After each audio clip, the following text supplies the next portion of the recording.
Hello, you beautiful people. Today I wanted to talk about some waiver wire pickups and drops for Week 7 of the NBA season. Some of them are long term and some of them are short term additions. This is for head to head points leagues, and I'm thinking of making this a weekly occurrence on the channel, so let me know in the comments if you guys would be interested in that, and also if you disagree or agree with any of my choices. So I guess I should say like and subscribe if you want to, and let's jump right into the video. So let's go ahead and start with the long term ads, and they're kind of ranked in order of who I think should pick up, like first to fifth, but it doesn't really matter, they're all good pickups, and the first player is going to be Derek White. Now, Derek White has been hurt to start the season. He hasn't really played any games yet, but that's just why that's the only reason why he's still on the waiver wire in any leagues, honestly, because he's a really good player. He's one of the Spurs' best young talents, and he's going to get a lot of minutes and a lot of touches. He's also a really good defender. He can shoot well, and he's just a really solid player. Next up is Evan Fournier, who's also his value just increased due to the injury to Aaron Gordon, because Evan Fournier went from being maybe the second option to like the solidified second option, so he's going to get a lot of shots, a lot of touches. He's a really good shooter as well. He's going to hit a lot of threes. And also, like, with the increased playmaking, that's also going to help his fantasy numbers. So, yeah, I think Evan Fournier is a great pickup if he's on your waiver wire as well. So, moving on to the third player, we actually have Enes Kanter, who I just talked about in another recent video, but now that Nurkic is out for the whole season, essentially, and CJ McCollum's also out for an extended period of time, Kanter just becomes a great fantasy pickup, honestly. Like, he has incredible rebounding rates, incredible scoring rates in the post, and he always scores efficiently. I mean, the only knock against Kanter from a basketball perspective is that he can't play defense for the life of him, he can't shoot, but he doesn't really need those for his fantasy numbers, and yeah, he's a really good pickup to have just because, like I said, Nurkic is going to be out for the whole season, and even when CJ returns, it's not like that hurts Kanter's value too much because he's still going to get the minutes. So yeah, Kanter is a great player to have, and next up on the list is Emmanuel Quickley of the New York Knicks. And he's honestly been a really big surprise this season. I was not expecting this out of him, but he's just turned into a really solid point guard for the Knicks.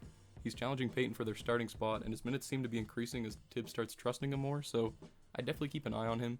He's a streaky shooter, he's really good at playmaking, he's getting a lot of assists, and like I said, with Tibbs, it's just if he starts trusting you, you're going to get major minutes, and that just leads to a really boosted fantasy value. And finally, my last pick for a long-term ad is going to be Cole Anthony. And similar to Fournier, now that Gordon's gone, now that Markelle Fultz is gone, Jonathan Isaac's gone, they really just need some playmaking, and Cole Anthony's really just kind of been thrown into the fire, but he's produced decently. I mean, his efficiency has been kind of bad, but what can you expect from a rookie, honestly? And yeah, I think his efficiency is going to increase as he becomes more comfortable in their offense, and I feel like he's definitely a player to keep your eye on just because I think his value is going to increase as he gets more comfortable in their offense and his efficiency starts to increase because I think he's a really good player. So yeah, with that being said, those are my picks for long-term ads. These are guys that I think have like at least like until the end of the season are going to maintain their value. So yeah, with that being said, let's just move on to the short-term ads.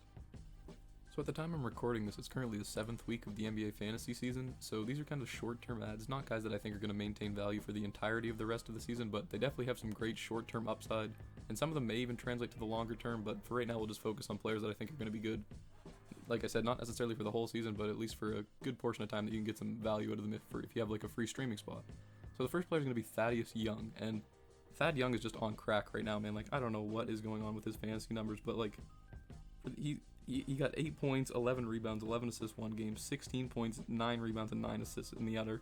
Like, Thad Young is just not a passer. I don't know how he's getting this many assists. This is just like a career high for him and a half. Like, this is just ridiculous, and I don't think he's going to sustain this at all. Wendell Carter's out, so that's definitely helping him, but like I said, I don't know. Thad Young, he's a good player to stream right now if he's on your waiver wire and you have a streaming spot, because he is just playing out of his mind, and I don't know how long he'll keep this up, maybe for as long as Carter's out, but Carter is supposed to be out for like 4 weeks, so you might be able to get some good value out of Young, so I definitely look at picking him up if you just want a short-term option. Then next up is Cody Zeller, who for some reason is, like, the Hornets are so desperate for a big man. Like, it's bad, bro. Like, they're playing Cody Zeller like 39 minutes a game off of an injury, so like I said, that's making him relevant for fantasy just because he is getting 39 minutes a game or whatever, something crazy like that. So yeah, definitely look at picking up Cody Zeller. He's another great short-term ad. And next up is someone that I was going to put in the long-term ads, but I just feel like CJ is going to be back soon, and that's really going to hurt him. And it's going to be Gary Trent Jr. And like, he's pretty much fulfilled all this minutes that CJ's missing. They've pretty much all gone to Gary Trent, and he's playing like a ridiculous amount of minutes right now alongside Dame Lillard. So that's really making Gary Trent a good fantasy option. He's getting a lot of more shots, pretty much just trying to be CJ while CJ's out, and obviously he's not going to do it as efficiently, but he's still putting up really good fantasy numbers, so definitely a good short-term ad until CJ gets back. Next up is Jeremy Lamb. I don't know, man, like, Jeremy Lamb, I like him. It feels like, you know what I mean when I say like the Pacers always seem to have a guy like the TJ Warren, Karis LeVert, Jeremy Lamb, they're all like similar type players.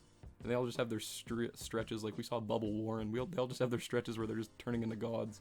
And Jeremy Lamb's not on Bubble Warren level yet, but he has put together a few solid stretches of games, so he is another short-term ad. I feel like his value will decrease once we hear of a return date for Warren or LeVert. We haven't got a lot of details on that yet, so he could be another guy who could potentially be a long-term ad, but I decided to stick him in the short term for right now.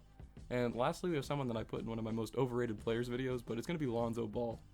And I actually just picked him up in one of my leagues just because I had a streaming spot. I'm going to probably drop, and Thad Young and Cody Zeller, every guy above him was gone, but Lonzo Ball is on a little good streak right now of shooting. Like, he's not playing like garbage like he was for the first half of the season, so yeah, I mean, that's why I picked him up. But I think he's another short-term option. Like, I feel like eventually he's going to regress back down to not going to be able to sustain these shooting numbers, but for the time being, I think Lonzo Ball is a perfectly fine fantasy addition. And who knows, like I said, you might even be able to trade him for some better players, or just try to pick up one of the long-term options if you have him on your team and he starts playing bad. And with that being said, let's just move on to the players that I think you should drop from your fantasy team now. So lastly, I want to move on to players that I think you can drop from your team, and I'll give you my reasoning for why I think you should drop them. And like I said, I feel like all the players that I've mentioned so far are better options for your team. So like, if you do have one of these guys, I just go ahead and drop and pick up one of the guys I've recommended, or someone that maybe you have your eye on.